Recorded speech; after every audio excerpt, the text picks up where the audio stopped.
Hello everyone, this is Silly Mustache from AJ News. Sir, would you like to state your name and occupation? My name is Wally Crumpet, and I am a theoretical zoologist. It is a pleasure to be here, and your elbows look very nice today. Thank you. I've been working on my elbows. How did you know? It shows. Now, what would you like to talk about?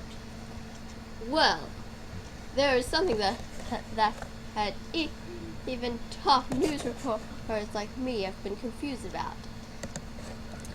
There was a leaked picture of a llama that looked a lot like this.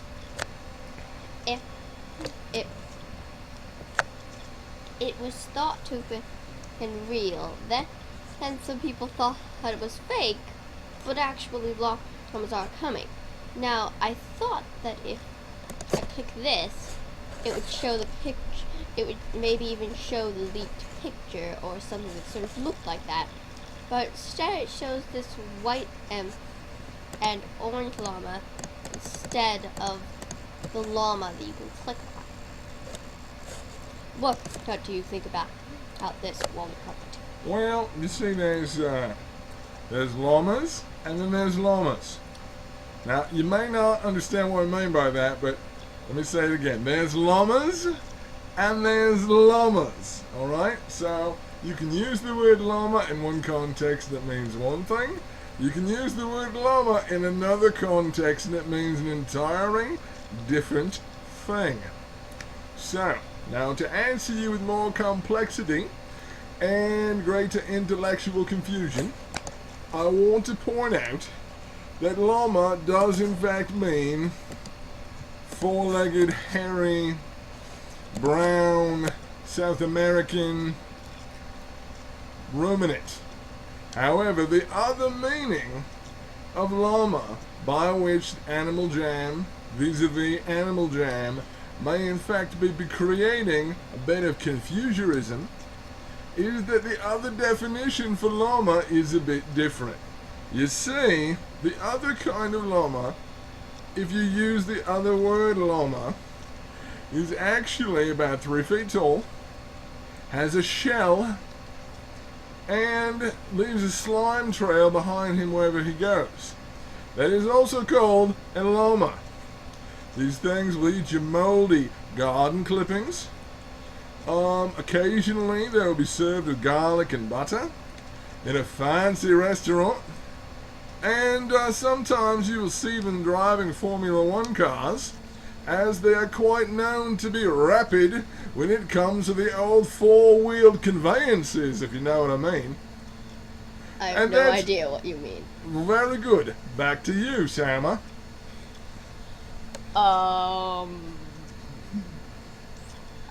Moving on. Alright, what else would you like to talk about? I do love talking to the press.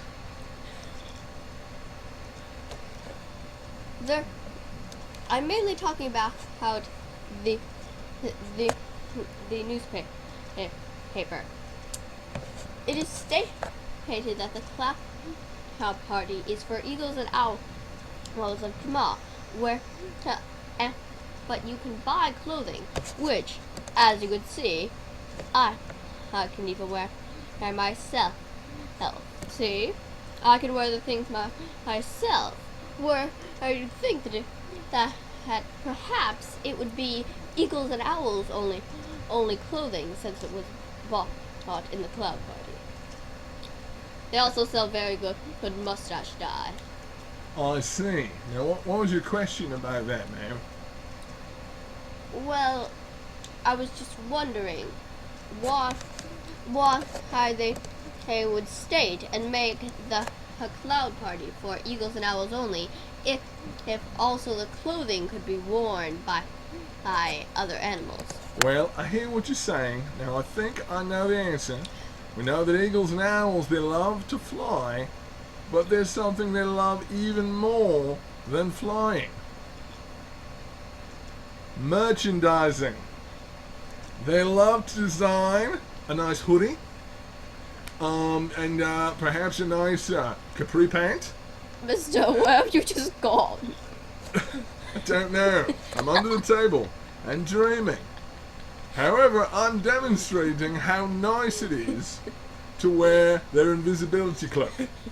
Now, the eagles and the owls have designed in their larger assembly and catalogue of wonderful products which they like to sell to us, which they use to subsidize their children's education and expensive dental bills. As you know, owl children, owlish, they prefer to be called owlish, their children, now that they're eating Jamar foods, have problems that require braces. Owlish children have terrible dental issues in our modern Jamar society. And so, merchandising as a means of making money, vis-a-vis a means of making money, that they are branching out into greater forms of Jamar, legal Jamar capitalism. And back to you.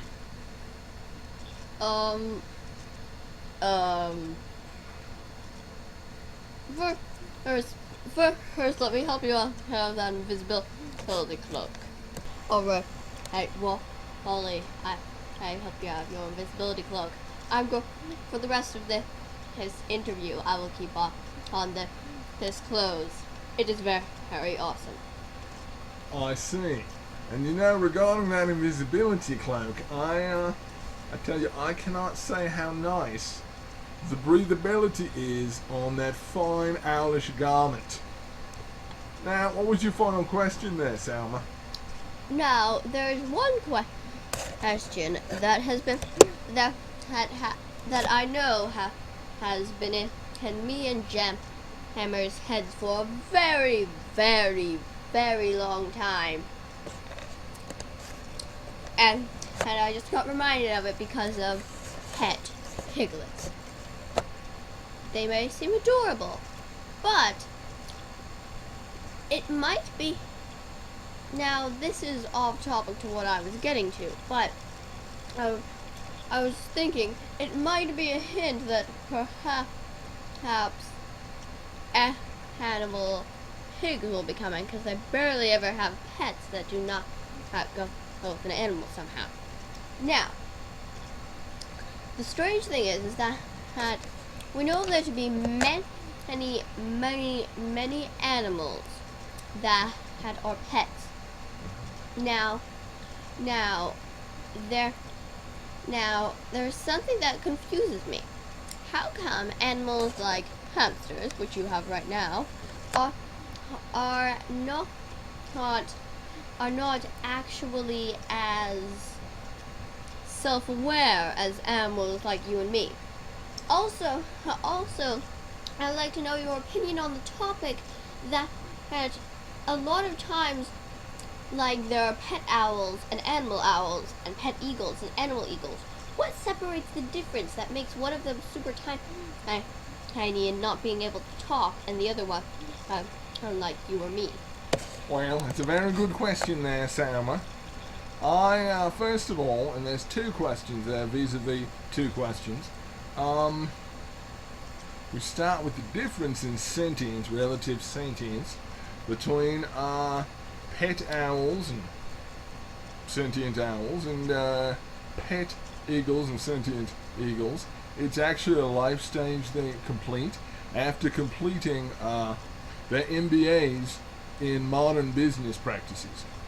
That as soon as they finish their MBAs and they go into the world of garment manufacturing and merchandising, which are known to be the major means by which they pay for their children's braces and various dental assemblies, that they transition into a new stage. They shed their skin. They actually go inside of a chrysalis, and they hang from the underside of a bridge. And then when they leave their chrysalis, they're a larger, more powerful sort of raptor. Now, the other thing regarding the hamsters, whether or not they are as self-aware as us, it's a little known secret that it's the other way around. You see, actually, the founders are all hamsters. They're all far more self-aware than we are. They're in fact a race of super intelligent INTJs that have lost the need to speak. Speaking, of course, is for normal people, normal intelligence, that want to talk to each other. The hamsters have gotten so smart they don't talk to anyone because they've realized that it is no longer necessary. They are telepaths. They also are bike paths, sometimes footpaths, and occasionally pathologists.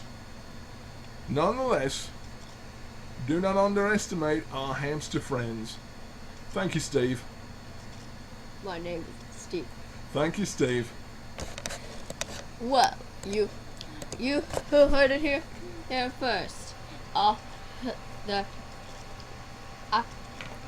I would like to know where these chrysalises are and where they are heading to find out how. Stay tuned for the next episode of Animal Jam Theories. Although we probably won't talk about that. And thank you for letting me interview you, Wally Crumpet. You're welcome, Steve. Goodbye.